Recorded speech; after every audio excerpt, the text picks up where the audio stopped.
నమస్తే, నేను సిరి. దువ్వాడ శ్రీనివాస్ గత కొన్ని రోజుల నుంచి ఈయన చేసే వాటి గురించే కావచ్చు, ఈయనకున్న ఫ్యామిలీ ఇష్యూసే కావచ్చు, అవన్నిటి గురించి మనం వార్తలలో చూస్తూనే ఉన్నాం. అయితే ఇప్పుడు మళ్ళీ దువ్వాడ శ్రీనివాస్ గారి పేరు అయితే తెర మీదకి వచ్చింది. ఎందుకు అంటే ఇన్ని రోజులు మామూలుగా దువ్వాడ శ్రీనివాస్ అని పిలుచుకునే ఇతన్ని ఇప్పుడు డాక్టర్ దువ్వాడ శ్రీనివాస్ అని పిలవాల్సి వస్తుంది. మరి సడన్ గా ఈ డాక్టరేట్ ఎక్కడి నుంచి వచ్చింది, ఎలా వచ్చింది అనేది ఇప్పుడు చర్చనీయాంశమైంది. సో దీనికి సంబంధించి మరిన్ని అంశాలని మనకు తెలియజేయడానికి మనతో పాటు ఉన్నారు ప్రముఖ సీనియర్ జర్నలిస్ట్ దుర్గా కుమార్ గారు. నమస్కారం సార్. నమస్కారం మా సిరి, మన వీక్షకులకు కూడా నమస్కారం. సార్, ఇప్పుడు చూస్తుంటే దువ్వాడ శ్రీనివాస్, అదే మనం ఎలక్షన్స్ ముందు నుంచి ఈయన గురించి మాట్లాడుతున్నాం. ఇంకొక ఆమె కూడా ఉంది, కానీ ఆమె గురించి మనం మాట్లాడాల్సిన అవసరం లేదు ఇప్పుడు. కానీ ఆ అమ్మాయితోనే తనకి బాగా ప్రాచుర్యం వచ్చిందని అనుకోవాలి. ఆయన చేసిన దానికన్నా దీంతో ఎక్కువ హైప్ వచ్చేసిందని అనుకోవాలి. అయితే ఇప్పుడు ఏంటంటే ఈయనకి డాక్టరేట్ వచ్చింది. ఎట్లా వచ్చింది ఏంటి, మరి సమాజ సేవ అంతగానో చేశారా, లేకపోతే ఇంకేమన్నా రాజకీయంగా ఇంకేమన్నా చేశారా? అసలు ఈ డాక్టరేట్ ఇవ్వడానికి గల కారణాలు ఏంటి? అసలు ఇది నిజమైన డాక్టరేటా లేకపోతే ఫేక్గా సృష్టించిన డాక్టరేట్ ఏంటంటారు అసలు? మీరందరూ కరెక్ట్ మా 100కి 1000% ఫేక్. అసలు యూనివర్సిటీయే ఫేక్ యూనివర్సిటీ అయితే అది ఇచ్చే హానరీ డాక్టరేట్కి ఏమన్నా విలువ ఉంటుందా? ఇప్పుడు ఒక మనిషే లేకుండా ఆ మనిషి తరపున ఏదన్నా మనం చెప్పామనుకోండి, అసలు ఆ మనిషే లేనప్పుడు అతను ఇచ్చిన కొటేషన్కి విలువ ఏముంది? కేవలం అది సృష్టించిన డాక్టరేట్. ఇప్పుడు మీరు అన్నట్టు గత కొంతకాలంగా దాదాపు ఒక ఏడాదిన్నరగా ఆయన రెండు తెలుగు రాష్ట్రాల్లోనూ విపరీతమైన ప్రచారం వచ్చింది. ఏంటంటే ఆయన కుటుంబ వివాదాల్లో ఇరుక్కోవటం, వివాహేతర సంబంధానికి సంబంధించిన అంశాల్లో ఆయన బాగా పాపులర్ అయ్యాడు. అది ఆయన డైరెక్ట్గా కూడా ఇవాళ ఎవరైతే ఆయన గర్ల్ ఫ్రెండ్ ఉందో ఆమెని వెంట పెట్టుకునే తిరిగాడు. ఈ డాక్టరేట్ తీసుకోవటానికి కూడా ఆమె పక్కన వెళ్ళింది. ఆమె ఎవరో కాదు, దివ్యల మాధురి. అది రహస్యం, జగమెరిగిన రహస్యం. కాబట్టి ఏదన్నా ఒక రంగంలో నిష్ణాతులైన వ్యక్తులకి ఆ యూనివర్సిటీ డాక్టరేట్ ఇస్తుంది. ఏ యూనివర్సిటీ అయినా డాక్టరేట్ ఇస్తుంది.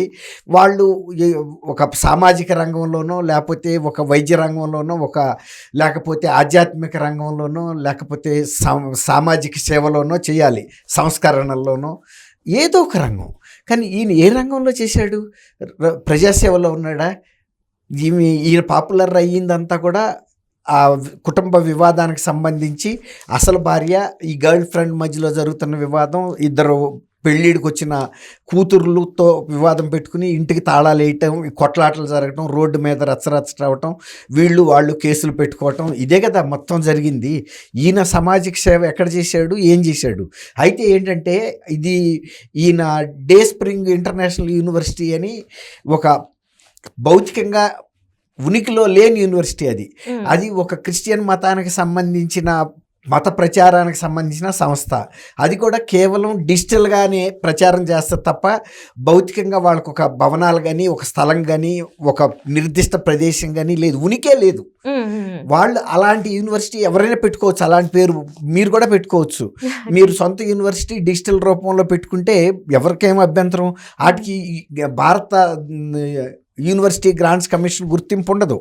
మన దేశంలో ఏదైనా ఒక యూనివర్సిటీ గుర్తింపు రావాలంటే దానికి భౌతికంగా ఇంత స్థలం, ఇన్ని ఎకరాలని ఉండాలి, ఇన్ని భవనాలు ఉండాలి, ఇంత స్టాఫ్ ఉండాలి, వాళ్ళకి వేతనాలు ఇవ్వాలి, ఇంత విద్యార్థులు ఉండాలి, వాళ్ళు పాఠ్యాంశాలకు సంబంధించిన సిలబస్ ఉండాలి, దానికి ప్రభుత్వ గుర్తింపు ఉండాలి, ఇవన్నీ కూడా ఉంటాయి. తర్వాత కొన్ని సంవత్సరాల పాటు వాళ్ళ ఉనికిలో ఉన్నప్పుడే గుర్తింపిస్తుంది. యూనివర్సిటీ గ్రాంట్స్ కమిషన్ అనేది ఒక రాజ్యాంగబద్ధ సంస్థ. అది యూనివర్సిటీలకి పరిపాలనని కంట్రోల్ చేస్తుంది, నియంత్రిత సంస్థ. అది అలాంటి గుర్తింపు ఈ సంస్థలకు లేవు. ఇలాంటివి చాలా ఉన్నాయి. న్యూ టెస్టమెంట్ యూనివర్సిటీ అని గుంటూరులో ఉంటుంది, వైజాగ్లో ఉన్నాయి, బైబిల్ యూనివర్సిటీ అని. వీళ్ళు మత ప్రచారానికి క్రిస్టియన్ మతస్థులు ఇలాంటి యూనివర్సిటీలు పెట్టుకుని వాళ్ళకి ప్రచారంలో కొన్ని పరీక్షలు పెడతారు. క్రైస్తవ మతానికి సంబంధించినవి ఒక 4 ప్రశ్నలు ఇస్తే క్రైస్తవ తల్లి ఎవరు, క్రీస్తు శిష్యులు ఎవరు, ఇలాంటి క్రీస్తు చెప్పిన 7 టెస్టమెంట్స్ ఏంటి అని అలాంటి 4 ప్రశ్నలు ఇచ్చి వాడు అది రాశాడంటే పీజీ ఇచ్చేస్తారు. అంతే, వేరు ఏముండదు. దానికి ఏమైనా గుర్తింపు ఉంటే పని అది పట్టుకుని వెళ్ళి అతను ఉద్యోగం తెచ్చుకోగలడా, పోస్ట్ గ్రాడ్యుయేషన్ ఉందని. అట్లాగే వాళ్ళు ఏమంటారంటే, సపోజ్ ఇప్పుడు నేనున్నాను, నన్ను అప్లికేషన్ పెట్టుకోమంటారు. పెట్టుకున్న తర్వాత నేను అప్లికేషన్ డౌన్లోడ్ చేసుకుని, నేను దుర్గా కుమార్, నేను 79 నుంచి జర్నలిజంలో ఉన్నాను, 45 ఏళ్ల నుంచి అని ఏవో రాసేసాను అనుకోండి, ఓకే ఇచ్చేస్తాను, కానీ మీరు ఎంతో నిర్ణీత ఫీజు కట్టమంటారు. కట్టామనుకోండి, తర్వాత మీరు పలానా ఏదైనా మంచి దీంట్లో హోటల్లో ఫంక్షన్కి అయ్యే ఖర్చు మీరు పెట్టుకోమంటారు. పెట్టుకున్నాం అనుకోండి, వాళ్ళకి సంబంధించిన ఎవరో ఒక వ్యక్తి అమెరికన్ ఒక సూట్ వేసుకుని బూట్ వేసుకుని వచ్చిన వ్యక్తితో ఇప్పించేస్తారు. ఆ ఫీజు వాళ్ళు తీసుకుంటారు. అది వాళ్ళకి అనవసరం. మనం ఎవరిని ఏంటి, మన బ్యాక్గ్రౌండ్ ఏంటి, అంతకుముందు మన మీద క్రిమినల్ కేసెస్ ఉండొచ్చు, మనకు శిక్షలు పడి ఉండొచ్చు, 6 మర్డర్లు చేసి ఉండొచ్చు, అది అన్నీ అనవసరం. మనం ఏదైతే రాసామో అది నమ్ముతారు. మనం ఆడి ఫీజు ఎంత కట్టమన్నాడో కడతాము. ఆడికేం పోయింది, ఆడిచ్చే ఒక కాగితమే కదా, ప్రింటెడ్ కాగితం. అమెరికా నుంచి వాళ్ళకి సంబంధించిన ఎవడో వచ్చినప్పుడు వాడి చేతి మీద ఇచ్చి ఒక పబ్లిసిటీ అనమాట. అంతే తప్ప ఈ డాక్టరేట్తో వచ్చే విలువ లేదు. వాళ్ళు ఇచ్చే డిగ్రీలకు కానీ పోస్ట్ గ్రాడ్యుయేషన్ వాటికి కానీ విలువ ఉండదు. అది కేవలం మత పరిచారం కోసం క్రైస్తవ యూనివర్సిటీలు, వాళ్ళ డిజిటల్ యూనివర్సిటీ అది. అంటే ఇప్పుడు ఇది ఏంటంటే దువ్వాడ గారు డబ్బులు ఇచ్చి ఒక డాక్టరేట్ని కొన్నారు అంటారు. అంతే, అంతకు మించి ఏం ఉండదు. ఇప్పుడు ఆయన ఏం సేవ చేశాడు నిజానికి కనుక, ఇట్లాంటి అపకీర్తి పనులు ఈయన చేశాడు, ఈయన మీద ఇన్ని కేసులు ఉన్నాయి, ఈ వీడియోలు కనుక చూపించారనుకోండి, అసలు మామూలు యూనివర్సిటీ వాళ్ళు అయితే ఎవరన్నా గుర్తిస్తారు ఇట్లాంటి వ్యక్తుల్ని? అది ఏంటంటే వాళ్ళకి వాళ్ళ నామ్స్ మీట్ అవ్వాలి. ఒక హోటల్లో ఫంక్షన్ పెట్టుకునే ఖర్చు అతను పెట్టుకున్నాడు, తర్వాత అతను కట్టమన్నంత కట్టాడు, ఒక ఎమ్మెల్సీ అనే పోస్ట్ చూపించుకున్నాడు. ఆ ఎమ్మెల్సీ తర్వాత ఇతను చేసిన ఏముంటుంది, 4 ఫోటోలు, ఏదైనా ఇనాగరేషన్ చేశాను, అదే సామాజిక సేవని చూపించుకుంటారు. అంతేగాని వ్యక్తిత్వాన్ని తరచి చూసి, అదే భారత యూనివర్సిటీలు అనుకోండి, ఒక డాక్టరేట్ ఇవ్వాలంటే ఒక స్థాయి ఉండాలి. ఆ యూనివర్సిటీకి కూడా ఆ గౌరవం పెరగాలి ఇతని మూలాన. అంటే ఇంతకు ముందు డాక్టరేట్ ఇస్తున్నారు అంటే అదొక పెద్ద గొప్పతనం, సాధించిన వ్యక్తికి డాక్టరేట్ ఇచ్చేవాళ్ళు. ఈ మధ్య కాలంలో చూసుకుంటే ఒక దువ్వాడనే కాదు సార్, చాలా మంది పేరుకి ముందు డాక్టర్ అని పెట్టుకుంటున్నారు. అలాంటి రాజస్థాన్ లో కూడా ఉన్నాయి, ఉత్తర భారతదేశంలో కోకొల్లలుగా ఉన్నాయి. మీరు ఒక 50,000, 1,00,000, 2,00,000 ఇస్తే ఆ యూనివర్సిటీలు ఇచ్చేస్తాయి. అసలు ఆ యూనివర్సిటీ అంటే ఇప్పుడు డాక్టరేట్ ఒక ట్యూటోరియల్ కాలేజీలు మన గతంలో ఉండే, మీకు తెలియదు, మీరు చిన్నప్పుడు మా చిన్నప్పుడు ఉండే ట్యూటోరియల్ కాలేజీ అంటే 2 రూములు తీసుకుని 10th క్లాస్ తప్పిన వాళ్ళకి, ఇంటర్ తప్పిన వాళ్ళకి ట్యూషన్ చెప్పుకునేవాళ్ళు. అవి కూడా college, tutorial college. CVN Dhan అని గుంటూరులో పెట్టాడు. అదే ఇవాళ ఈ కార్పొరేట్ కాలేజెస్కి మూలం. ఇప్పుడు చెప్తున్న చైతన్య, నారాయణ ఇలాంటి సంస్థలు రావటానికి మూలం ఏంటంటే సివిఎన్ ధన్ ఆ రోజుల్లో పెట్టిన ట్యూటోరియల్ కాలేజీల కాన్సెప్ట్. అవి రెసిడెన్షియల్గా ఉండేవి. 10th క్లాస్ 100 సార్లు రాసి కూడా పరీక్ష పాస్ అవ్వలేదు అనుకోండి, లేదా 100 కాదు 10 సార్లు 4 సార్లు, తర్వాత క్రమశిక్షణ లేని వాళ్ళందరినీ తీసుకెళ్ళి అక్కడ పెట్టేవాళ్ళు. అతను బాగా స్ట్రిక్ట్గా ఉండేవాడు. రాత్రిపూట ఎప్పుడైనా సెకండ్ షోకి వెళ్తే కూడా అతను కూడా ఏ థియేటర్లకు వెళ్తారో చూసి అక్కడ పట్టుకుని కొట్టేవాడు. కొడితే ఎవరన్నా వచ్చి ఏంటంటే మీరు కొడుతున్నారంటే ఈ పిక్ పాకెటర్ అని చెప్పి ఇంకా 4గురితో కూడా కొట్టించేవాడు. అట్లా అనమాట. అంటే భయం, అంత భయంతో అతను క్రమశిక్షణతో ఎట్టగొట్ట 10th క్లాస్ పాస్ చేయించేవాడు. ఆ కాలేజీ కూడా దానికన్నా గుర్తింపు ఉంటుందా?